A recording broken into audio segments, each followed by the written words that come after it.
Hello everybody, it's Several4 for another episode of Paranormasight. In the last episode, we got to the end of the day. Yeah, or in the end of the night. Yay, we made it to morning. We're all alive. Well, most of us. Most of us are alive. But we were threatened by Mr. Where is he? Down here. No, not the storyteller. Fumichika Nejima. I'm just gonna call Nejima. Who said that if we don't stop him by dusk tonight, he's going to kill hundreds of people in Hanjo. So that's adding an even greater layer onto the urgency of finding the curse bearers. So let's continue with Tsumi's storyline. Hajime Yoshimi's death, Nejima's threat of mass murder, the problems just pile up, putting the detective's goal of collecting all the curse stones in jeopardy. Tsutsumi leaves Ario to handle the investigation while he catches a quick break. Yeah, you guys need to sleep. 9 a.m. We got 5 hours of sleep. Kinshibori Park.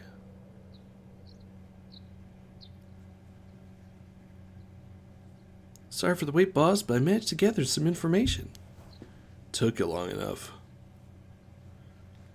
Let's look around the park here. No. Forensics has finished their investigation. The body's been carried away. That said, we're still closing the park to the public, at least for the time being. The place was really giving me the creeps last night, but it looks pretty normal now with the sun out. Yeah. He's been up all night gathering information. Must be nice to be young and have that kind of energy, but I'm glad to have him on my side. Gave me a chance to rest up. Yeah, us old people need our sleep. Well, we got ourselves quite the mess. Strange deaths popping up all over the place that may or may not have something to do with the curses. We also need to keep looking for Yoshimi and Nejima. For now, we better start following up on a few leads we got. Guess I better see what Ario's found out. Things at the station were pretty hectic, but I managed to get some info. Let me fill you in. Thanks, the floor's yours. A total of 3 mysterious deaths were confirmed in the area, including the one in this park. So let's start with that one, the young man we found here. Young man. He's been identified as Shogo Okie, 25 years old, a regular old office worker who worked around here. He died of asphyxiation due to water in the lungs. He drowned. He drowned? In the middle of a park? That's not possible. It's got to be a curse we're dealing with here. Sorry, my nose is still stuffy. About that, boss, isn't Park associated with one of the 7 mysteries too? It was the Whispering Canal. That's right, the Whispering Canal. It does seem like there'd be a link between a canal and death by drowning, don't you think? Sharp thinking, Ario. You're starting to get the hang of this. So let's assume they're related. What's next? Before that, the body of a woman was found behind a residential complex in Kamizawa. That's where we were killed or almost killed as Shogo by the darkness. The victim has been identified as Tawako Hayashi, 29 years old. She was an office worker who lived on her own in the area. As for the cause of death, well, yeah. The entirety of her body was crushed by some kind of strong external force. No murder weapon was discovered in the area, but considering the way she was found, they were looking for something large, flat, and heavy that could have crushed her in one fell swoop. Hang on, are you saying she was stepped on? That was the foot washing mansion? Exactly, crushing is the foot washing mansion's modus operandi. The place the body was discovered is also known to be related to the 7 mysteries.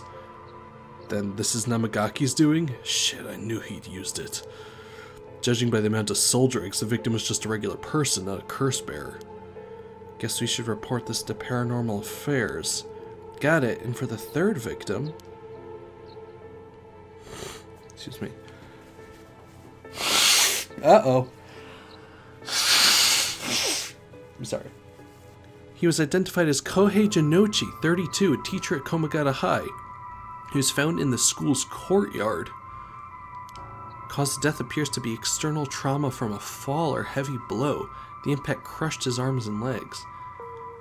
that sounds like the way that Michio died. So did she actually kill him? From beyond the grave then? That'd be crazy. Since he was in the middle of the courtyard, he couldn't have fallen from the gymnasium or the main building. The teacher dying at school. Also, yikes. Yeah, I guess he was right about his life being threatened. Not by any school. Komagata houses one of the 7 mysteries. That was the... Is it the lantern? Because that's one the Yako has. Fool's Procession. Right. It's where the Fool's Procession is supposed to be. It's too big of a coincidence. We can't rule out the possibility his death was also the work of a curse, but that's not the Fool's Procession's thing, right? Or is it? Kills by fatal fall. Ah. But we didn't do that. Yako went home. That's interesting. And there was the matter of the other thing that we saw there, but we have no idea what curse that was. I see. Either way, it seems all 3 victims can be tied to the 7 mysteries. There's probably a curse bear at the center of it all pulling the strings. But you got a point. All these strange deaths do point in one direction. That's right, and Hajime's case wasn't all that different either. He also died of mysterious causes in a place connected to the 7 mysteries.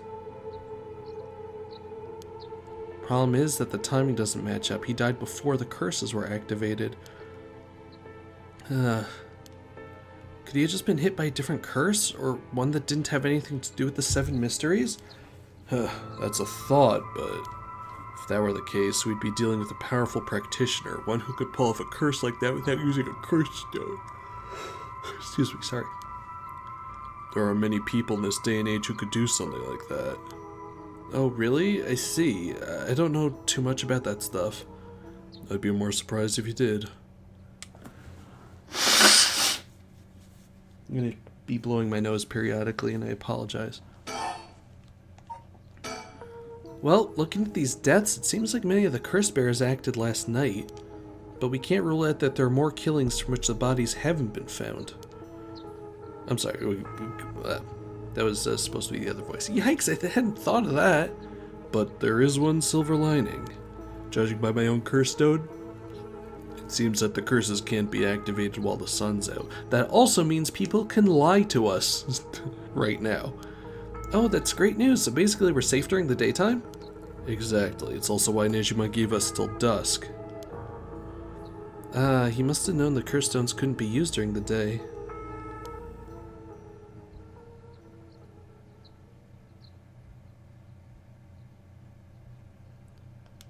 Oh, sorry. Either way, we got till nightfall to settle this. It's time we fleshed out the other curse bearers. Hey, boss, let's do this. In the moment, we only know the identity of 4 curse bearers, you included.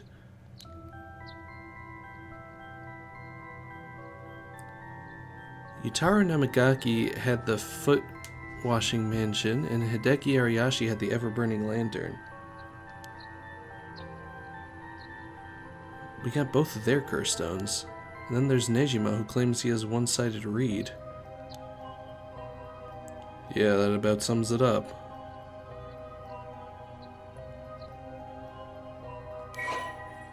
Okay, well. So here's our notes so far. So there's still the Whispering Canal, Beckoning Light, and Taiko.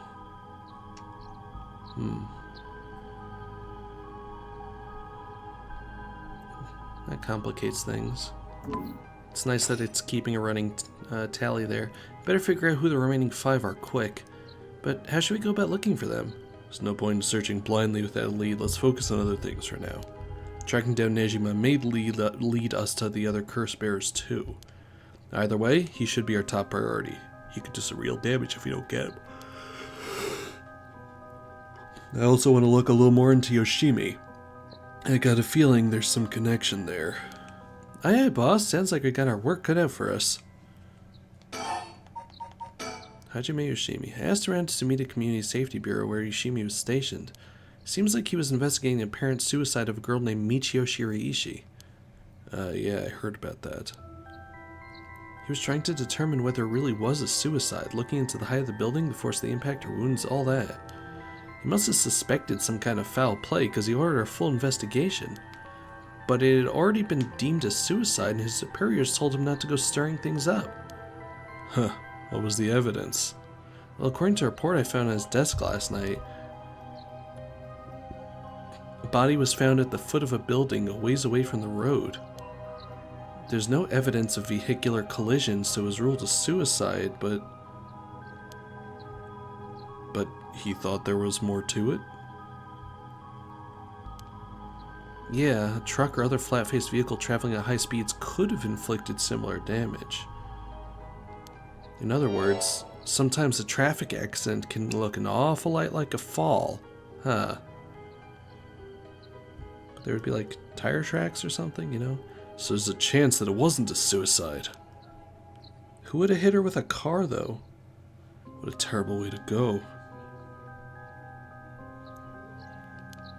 There are no brake marks on the road, meaning it would have been a hit and run. The vehicle would have hit her without slowing down at all. Yikes. It's turning into quite the grisly case. But the vehicle couldn't have come out from a collision like that unscathed. Exactly, so I asked the traffic bureau to keep an eye out for any vehicles with frontal damage. But I haven't heard anything back from them yet. I don't think they're looking very hard. So we got no proof. That said, if it was a traffic accident rather than a suicide, it's possible that someone silenced Yoshimi because he was on the verge of discovering the truth. That's true. You think the driver is the one who did him in? Not quite. Yoshimi had already talked to the forensics and the traffic bureau, right? His death wouldn't have covered things up. You're right on that. But even if his suicide was a cover-up for a hit and run, it doesn't seem like enough reason to kill a cop. Oh, that's right. Unrelated, but I got something else too. I managed to get a hold of Michio Shirishi's address. Yoshimi went there a bunch over the course of his investigation. Might be a good idea for us to drop by too. Good thinking. Hopefully they'll get some more leads. Alright, let's move on to the next topic. Remember the girl Yoshimi met with the day he died, one Hitomi Okuda? Community safety didn't have any contact information for her on hand. Not even an address? Well, they had her parents' information. When I called, they said they hadn't heard from her in a month. Lots of family issues from the sound of it. They even said they didn't want anything to do with her anymore. That said, well, she still goes to the school once in a while. So we might be able to find her there. I'm not sure we really have the time for a stakeout right now, but she could be a key witness. Can't we have the community safety tracker down for us? We can, but it might be tricky to get it done today. For starters, Komagata High School is closed today. Because of the teacher that died? That's right. Alright, but if it's not something we could do today, we may have to forget about it. Let's move on then. Okay. A lot of people that we're trying to track down, huh? I got some information about Yoshimi's fiancée from community safety. Her name is Mayu Chozawa, 27 years old. She works as a beautician in the area. Look, I even managed to get a picture of her. She sure is a beauty. But... oh boy, here it comes, but what? Community safety hasn't been able to contact her since Yoshimi died, not by phone or at her house. In other words, no response. Dead silence. There it is. Can't things just be easy for once?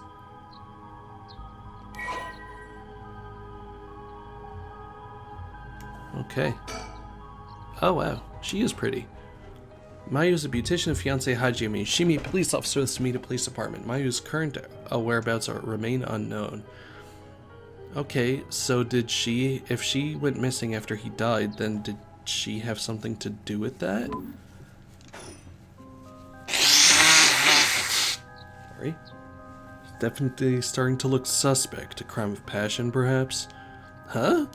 It's fairly common for people to be killed by a lover or spouse, but Yoshimi is well liked and they've been together for over 10 years. You never know, things could be different behind closed doors. I guess so. But we'll have to consider the opposite scenario too. Could be that the same person who's out for Yoshimi is after his fiancée as well. She could be in danger. You're right. Either way, she's important to the case. HQ already has people looking for her. We'll know as soon as she's found. And Nejima. HQ has mobilized a search unit for Nejima. So far, we haven't received any word. Guessing it wasn't at home or at work? About that, apparently he vacated his last known address a week ago. You serious? So we have no idea where he lives? Gets worse, I checked in with the factory he was working at. They told me he was only there for a month before he quit. Hold on a second, you're telling me nobody caught that? Well, I had the same thought, so I spoke to his probation officer. Turns out he'd been doing house visits and interviews, but never bothered checking on his workplace. He also said he lost track of Nejima when he moved to a new place. Jeez, that's just sloppy. I've heard that they're giving parole to just about anyone these days because they're running out of room in the prisons. Which also means there aren't enough probation officers to go around. Dude's probably overworked. So Nejima got to fuck about unsupervised? God damn it. That asshole's annoyingly good at faking remorse. Or insanity, whatever the situation calls for. Back when I arrested him all those years ago, just talking to him left a bad taste in my mouth. He's probably hiding under a false name, which will make it hard to track him down. That explains why he so brazenly made contact. That asshole, he's mocking us. Well, for now, the paperwork is to circulate his name and mugshot is being filed. It's gonna take way too long. We only have until dusk. Yeah. Speaking of Nejima, yeah? Do you manage to reach your daughter? It'd be best to put her into protective custody as soon as possible.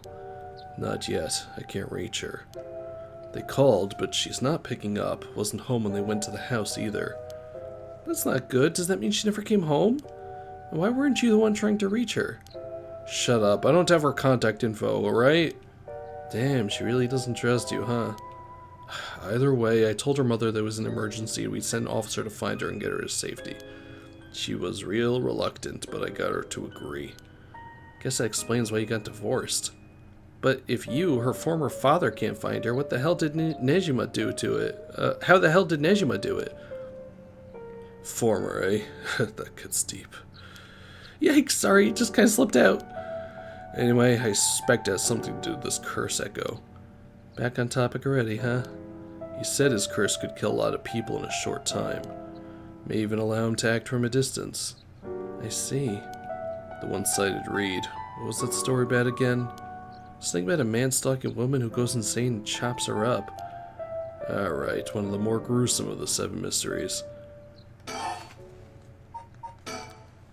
As for Nejima's whereabouts, all we can do is throw more people at it till we find something. I'll check in with HQ frequently to see if they got any updates. And that's about it. Shall we continue our investigation? We could go to Komagata High School to look into Hitomi Okuda, or to Michio Shiraishi's house to find more about her. Or we can look around. No, we can't look around. There's a lot we need to do, but not a lot we can do. This ain't looking good. We're gonna run out of time if we don't do something. Gotta keep moving. Alright, well, let's get out of here.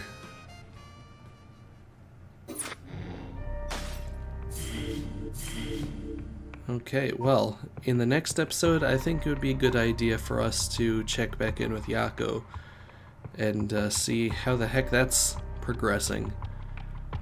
Thank you very much for watching. This has been Sephiroth Level 4 with Paranormasight. Goodbye, everybody. Bye-bye.